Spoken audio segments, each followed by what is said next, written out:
Chapter 3 Sai Baba's Sanction and Promise. As described in the previous chapter, Sai Baba gave his complete assent to the writing of the Satcharitra and said, "I fully agree with you regarding the writing of the Satcharitra. You do your duty, don't be afraid in the least. Steady your mind and have faith in my words. If my Leelas are written, the avidya will vanish, and if they are attentively and devotedly listened to, the consciousness of the worldly existence will abate, and strong waves of devotion and love will rise up, and if one dives deep into my Leelas, he would get precious jewels of knowledge." Hearing this, the author was much pleased, and he at once became fearless and confident and thought that work was bound to be a success. Then, turning to Shama Madhavrao Deshpande, Sai Baba said, "If a man utters my name with love, I shall fulfill all his wishes, increase his devotion, and if he sings earnestly my life and my deeds, him I shall beset in front and back and on all sides. Those devotees who are attracted to me, heart and soul, will naturally feel happiness when they hear these stories. Believe me that if anybody sings my Leelas, I will give him infinite joy and everlasting contentment. It is my special characteristic to free any person who surrenders completely to me, and who does worship me faithfully, and who remembers me and meditates on me constantly. How can they be conscious of worldly objects and sensations, who utter my name, who worship me, who think of my stories and my life, and who thus always remembers me? I shall draw out my devotees from the jaws of death.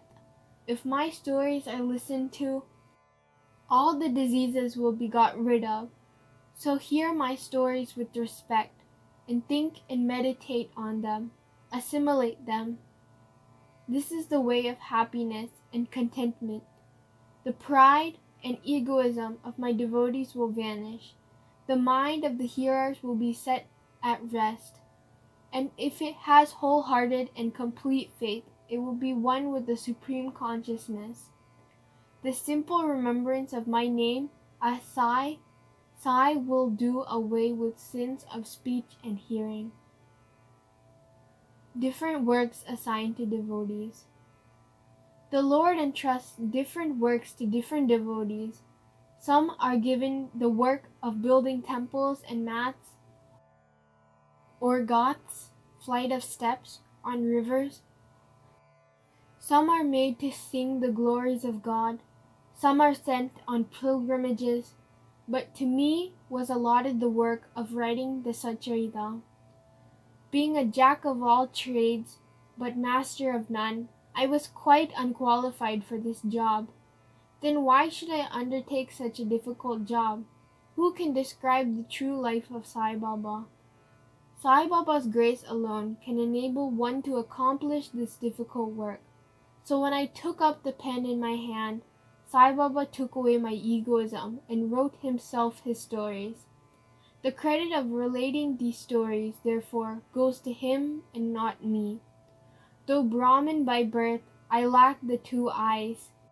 For example, the sight or vision of Shruti and Smriti, and therefore was not at all capable of writing the Satcharitra.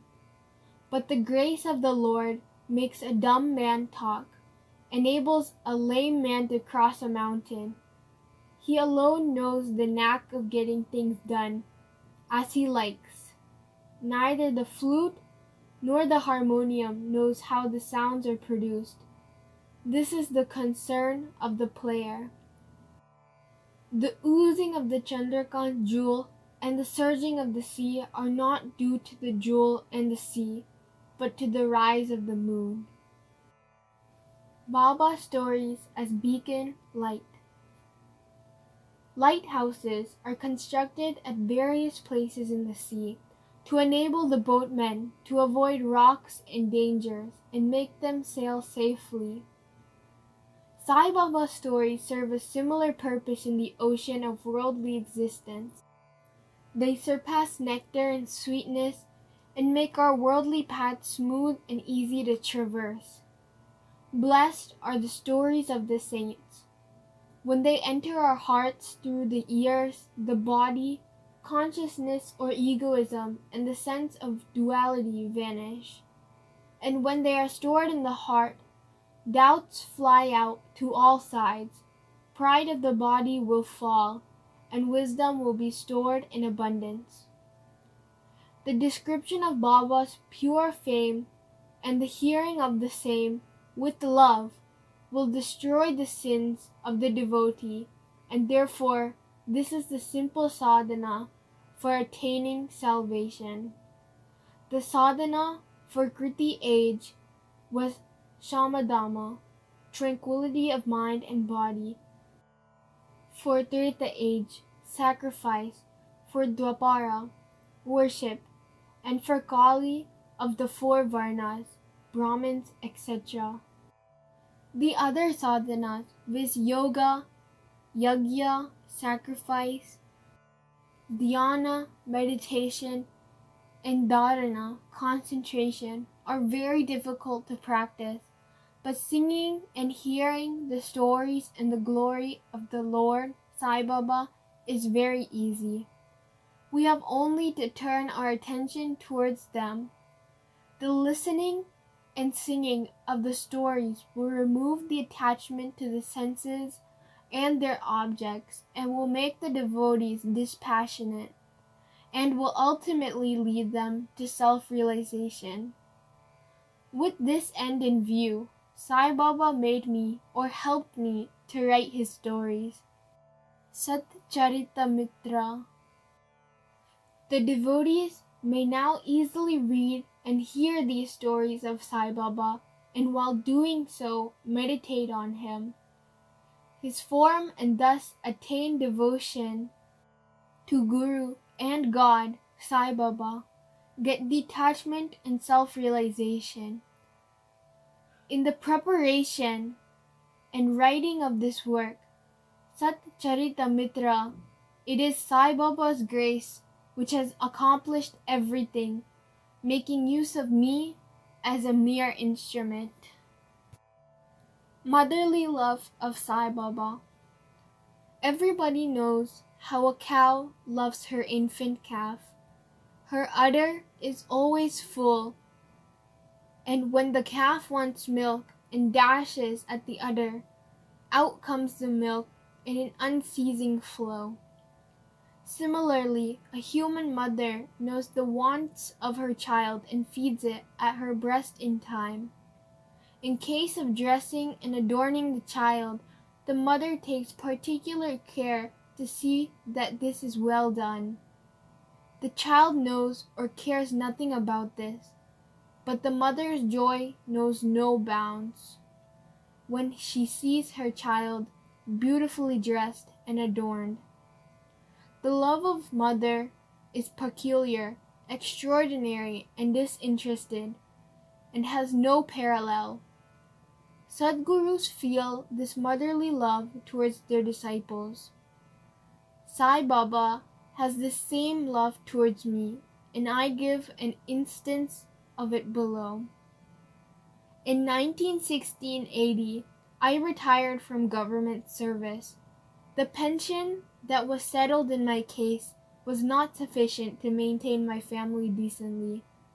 On Guru Purnima, 15th of Ashada, day of the year, I went to Shirdi with other devotees.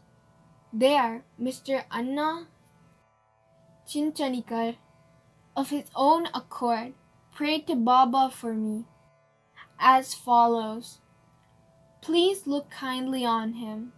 The pension he gets is quite insufficient. His family is growing. Give him some other appointment. Remove his anxiety and make him happy." Baba replied, "He will get some other job, but now he should serve me and be happy." His dishes will be ever full and never empty. He should turn all his attention towards me and avoid the company of atheists, irreligious and wicked people. He should be meek and humble towards all and worship me heart and soul. If he does this, he will get eternal happiness.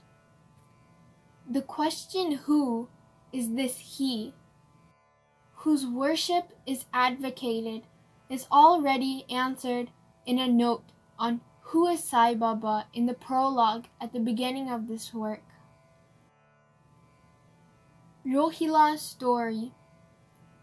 The story of the Rohila illustrates Sai Baba's all-embracing love.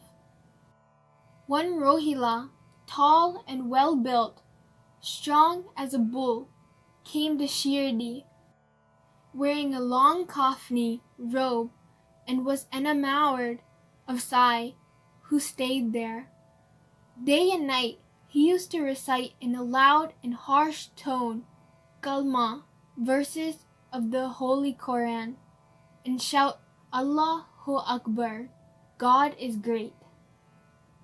Most people of Shirdi were working in their fields by day, and when they returned to their homes at night, they were welcomed with the Rohila's harsh cries and shouts. They could get no sleep and felt much trouble and inconvenience.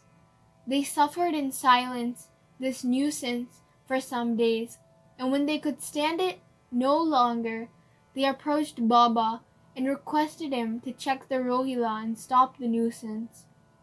Baba did not attend to their complaint. On the contrary, Baba took the villagers to task and asked them to mind their own business, and not the Rohila. He said to them that the Rohila had got a very bad wife, a Zantipi, who tried to come in and trouble the Rohila and himself, but hearing the Rohila's prayers, she dared not enter, and they were at peace and happy. In fact, the Rohila had no wife, and by his wife Baba meant Durbuddhi, for example, bad thoughts. As Baba liked prayers and cries to God better than anything else, he took the side of the Rohila and asked the villagers to wait and suffer the nuisance, which would abate in due course. Baba's sweet and nectar-like words. One day at noon, after the Aarti, devotees were returning to their lodgings when Baba gave the following beautiful advice. Be wherever you like, do whatever you choose. Remember this well, that all what you do is known to me. I am the inner ruler of all, and seated in their hearts.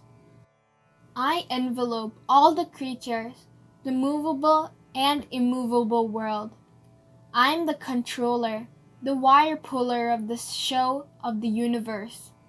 I am the mother, origin of all beings, the harmony of the three gunas, the propeller of all senses, the creator, preserver, and destroyer. Nothing will harm him who turns his attention towards me, but Maya will lash or whip him who forgets me. All the insects, ants, the visible, moving, and immovable world is my body or form. Hearing these beautiful and precious words, I at once decided in my mind to serve no man henceforward, but my Guru only.